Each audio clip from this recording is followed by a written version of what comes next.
The wind howled through the cracks of an abandoned overpass where a boy named Arman, no older than 13, sat wrapped in a tattered blanket. It had been 42 days since he last saw a familiar face.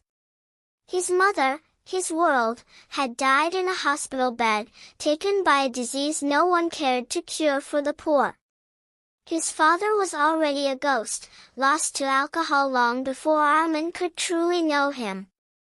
Homeless, invisible, and broken, he clutched an old notebook his mother had given him. In it, she had written, "When the world turns its back on you, turn to your dreams.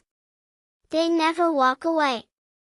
He remembered the small, cracked apartment they once called home, where love was abundant despite the leaking ceilings and empty fridge.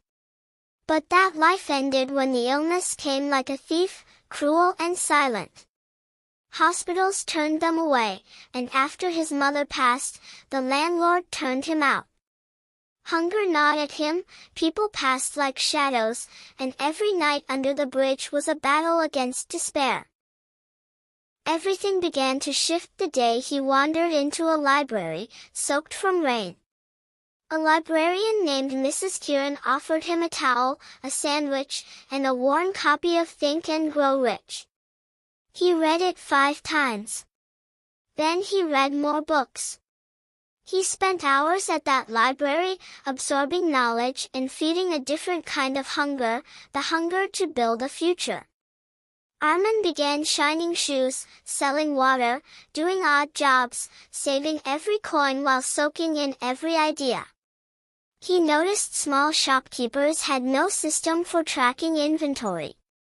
Using free Wi-Fi and hours of study, he built a basic solution using Google Sheets. Of 5 shopkeepers he pitched to, 4 laughed, but 1 said yes. It worked. More shops came calling.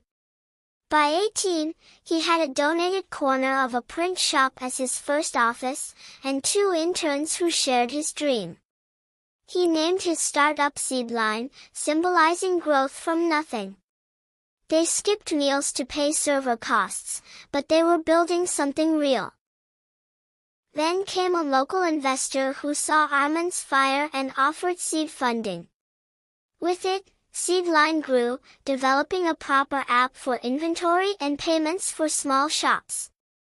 Within 3 years, they onboarded over 10,000 stores.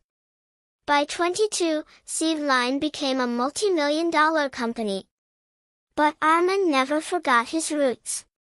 Instead of buying luxury, he built libraries, hired and trained kids from the street, and offered them chances no one gave him.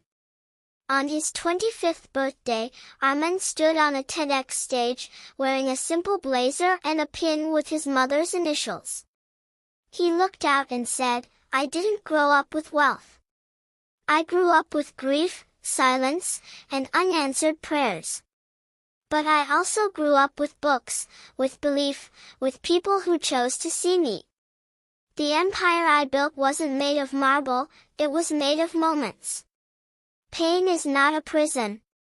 It's a forge. Let it shape you." That night, he returned to the bridge where he once slept.